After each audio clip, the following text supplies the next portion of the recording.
Hi friends, this is Rashekar, a GET faculty for electrical machines. Today in this video, we are going to discuss about switching transients.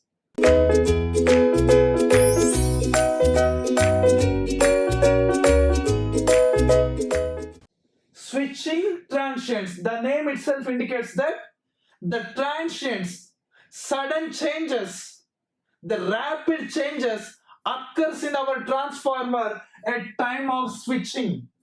During the switching, the sudden changes, rapid changes will take place. That rapid changes is called switching transients. In generally, for example, this is my voltage waveform. For example, this is my voltage waveform. We are giving a sinusoidal voltage. We know that in generally the voltage and fluxes are 90 degrees to each other.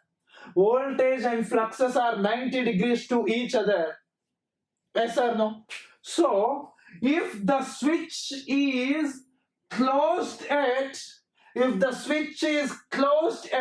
0 degrees, if the switch is closed at 0 degrees, it should be 90 degrees displacement, right? 90 degrees displacement. That's why if the switch is closed at 0 degrees, the flux should be maximum in negative. If the switch is closed at 0 degrees, the flux should be maximum in negative or maximum flux. Because actually it should be 90 degrees displacement. For example, this is our voltage waveform and the flux waveform should be like this. This is voltage waveform and this is flux waveform. The waveform should be like this. So this is my voltage waveform. I closed my switch at voltage 0 condition. At voltage 0 condition, actually the flux should be like this. Actually the flux should be like this. This is the actual or desirable flux waveform. Desirable flux waveform. This is the desirable flux waveform. But once think generally, just I close the switch at voltage 0 condition. Is it possible to produce the maximum flux? It is not possible, right? Yes or no? It is not possible because just I close the switch. How it will produce the maximum flux? So this is the desirable, but actually the flux is started here. When it comes to voltage maximum, actually the desirable flux is 0. When it comes to 0, actually the desirable flux is maximum again. But this is the desirable flux, but actually the flux is increasing like this. Actually the flux is increasing like this, and then after coincide with the desirable value. See here, at this condition, we have a double the maximum flux, 2 times the maximum flux. Actually, here the flux should be only maximum. But due to transients, due to magnetic inertia, here the transformer produces the double the maximum flux. This phenomenon is called doubling effect.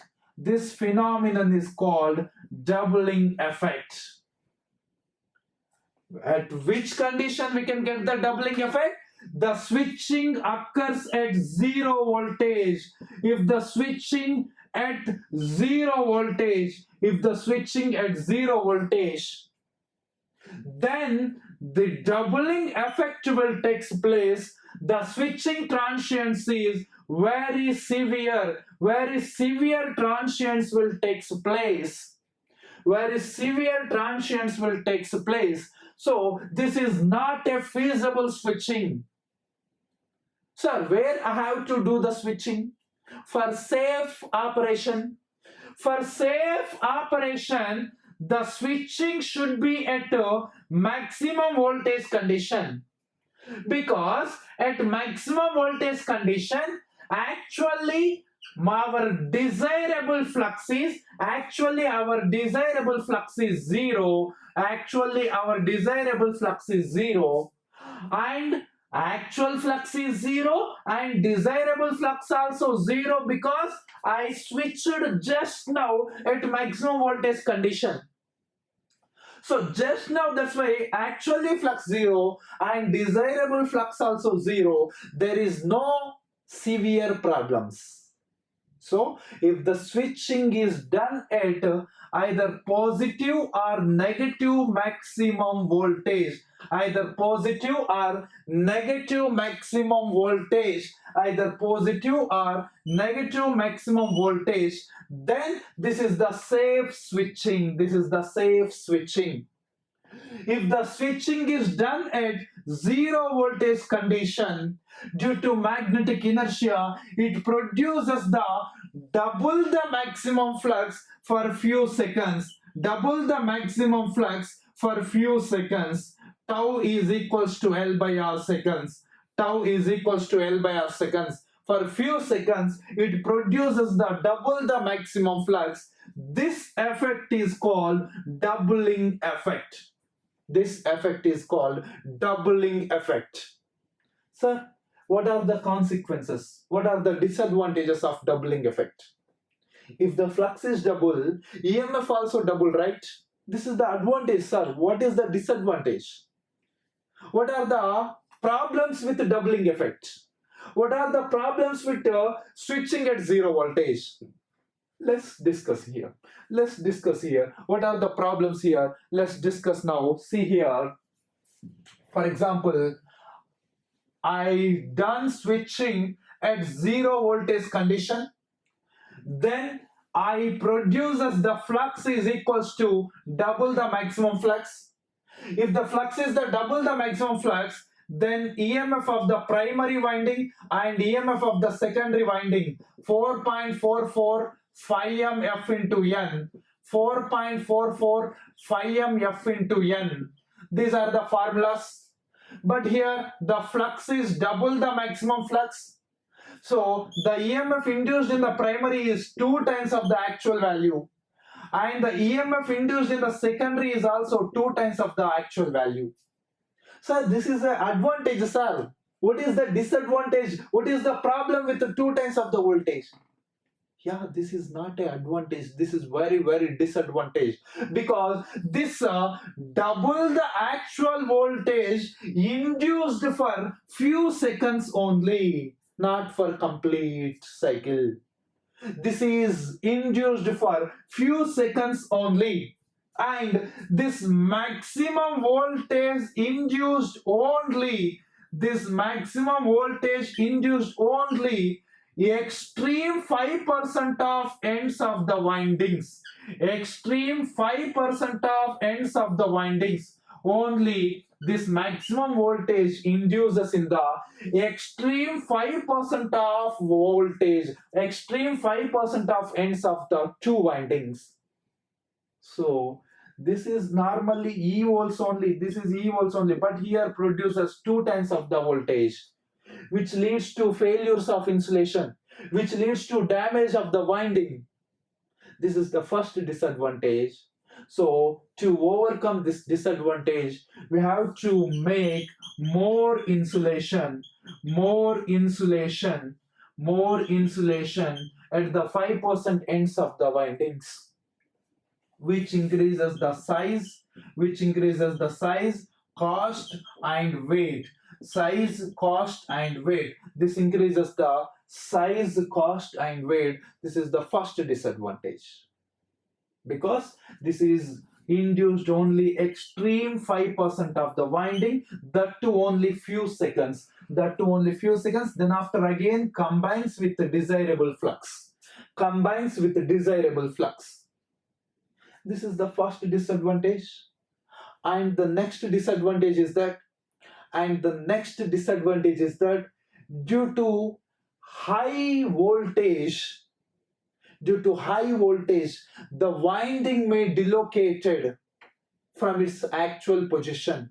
It may lead to delocation of the winding due to unbalanced forces. Because why the unbalanced forces will exist here? Why the unbalanced forces exist here? See here, actually this is the flux and this is the voltage and this is the EMF, and actually here my IW and here my I mu. This I mu is, I said you, this I mu is around 3 to 5% of full load current, 3 to 5% of full load current, and this is my I naught. This is my I naught. Actually, this is the perfect no load diagram, vector diagram. In general case, but at switching transient, when the switch is closed at zero voltage condition, doubling effect will take place. Doubling effect will take place. Due to this doubling effect, the magnetizing current increases rapidly.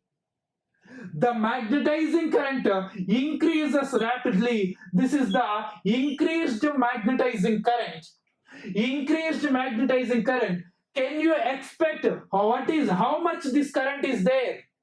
Can you expect how much increases magnetizing current? This magnetizing current is nearly 3 to 5 times of the 3 to 5 times of the full load current. Here 3 to 5% of the full load current. But in doubling effect, the magnetizing current is increased up to 3 to 5 times of the full load current. 3 to 5 times of the full load current, which is large increase, which is very large increase. This large increased magnetizing currents are called magnetic inrush currents. Magnetic inrush currents, these are called magnetic inrush currents. Magnetic inrush currents, yes or no? These are called magnetic inrush currents. Due to this magnetic inrush currents, the N1I1 is not equals to N2I2. Unbalanced forces exist. Unbalanced forces exist. Unbalanced forces exist here. Due to this unbalanced forces, winding may delocated. Winding may delocated from its actual values, actual position. This is the second disadvantage. So we have to make it a tight tying up of our windings with steel rods. Steel rods. We have to provide steel rods to avoid this dislocation. This is the second disadvantage. What is that? The magnetizing current increased nearly 3 to 5 times of the full load current. This very high magnetizing current is called magnetic inrush currents. What is it called? Magnetic inrush currents. How the magnetic inrush currents are actually, once see how it is, the magnetic inrush currents are, for example, if you take here, up to this transient level, the magnetic inrush currents are like this. Then after, again it is a peaky wave or sinusoidal wave. This is a transient period for few seconds. Then after, this is a steady state period. This is a steady state period after few seconds. This is called magnetic inrush currents. Magnetic inrush currents are not a symmetrical wave. This is not a symmetrical wave, but after transient period, this is a symmetrical wave. This is a symmetrical wave, but this is not a symmetrical wave. Here, even harmonics also present. even harmonics also present here. Even harmonics also present here. That's why here second harmonics are richest harmonics. Second harmonics are richest harmonics in this case. In transient period, second harmonics are richest harmonics. But in steady state period, third harmonics are richest harmonics. Third harmonics are richest harmonics because these are symmetrical waves in which even harmonics are eliminated. So here the second harmonics are richest harmonics in transient period. So what, sir? So what happened, sir? Generally, during this condition, due to this magnetic inrush currents, due to this heavy currents, the transformer gets unwanted tripping. Unwanted trippings will take place. Unwanted trippings will take place. The relay is working here. The differential relay is working here. Differential relay is working here in the transformer. This differential relay gives the signal to the circuit breaker. Signals to the circuit breaker. Hello, circuit breaker. Something is missing. Here, heavy currents are coming. These are maybe a fault currents. So please actuate. Please disconnect the section from this. Like this, the relay gives the signals to the circuit breaker. So it leads to unwanted tripping. Unwanted tripping. To avoid this unwanted tripping, we have to make one auxiliary part there. That auxiliary part is called second harmonic restraining coil. Second harmonic restraining coil is placed at the differential relay. Second harmonic restraining coil is placed at the differential relay. Here we are placing a second harmonic restraining coil. Second harmonic restraining coil. Second harmonic restraining coil is placed at the differential relay. Sir, what is the use of this second harmonic restraining coil? It restrains the second harmonic currents. When the differential relay gives the signals to the circuit breaker, hello circuit breaker, something is there. Some high currents are coming from here. At that condition, this second harmonic restraining coil says that, okay, no problem, that is my currents only. That is second harmonic currents only, no problem with those currents. That is only for few seconds only, no problem with those currents to our transformer. No need to hurry, no need to trip the circuit. Please wait for a few seconds. Those harmonics gets end and normal position, steady state position will comes. Like that, it convinces our differential relay. So here the second harmonic restraining coil used to sense the second harmonic currents or magnetic inrush currents. The second harmonic restraining coil used to sense the magnetic inrush currents. Used to sense the magnetic inrush currents. These are used to sense the magnetic inrush currents. This is the use of second harmonic restraining coil, and it avoids the second harmonic restraining coil avoids the unwanted tripping of transformer. Unwanted tripping of transformer. It avoids the unwanted tripping. This is simply about the switching transients. Switching transients. The second harmonic restraining. What is the work of second harmonic restraining coil? It differentiates the magnetic inrush currents from the fault currents. or it sends the coming rush currents are magnetic inrush currents or fault currents, or simply it differentiates between fault current and magnetic inrush currents.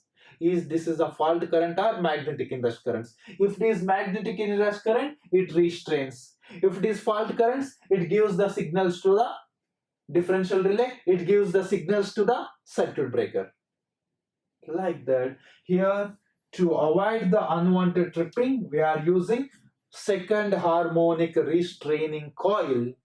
This is simply about the switching transients. So what is the conclusion? Where we have to close the switch, where we have to done the switching at either positive or negative peak voltage. The switching at positive or negative peak voltage is very safe switching. If the switching is done at zero voltage, it leads to doubling effect. It leads to magnetic inrush current. It leads to damage of the winding due to very high voltage induced. And it leads to unbalanced forces. It leads to unbalanced forces which results in dislocation of the winding. And due to this very high magnetic inrush currents, the transformer goes for unwanted tripping. To avoid this unwanted tripping, we are using second harmonic restraining coil. The second harmonic restraining coil differentiates between fault current and magnetic inrush currents. Fault current and magnetic inrush currents. This is the conclusion of the switching transients. Okay, this is finally the switching transients, important one. Understood? Thank you, sir.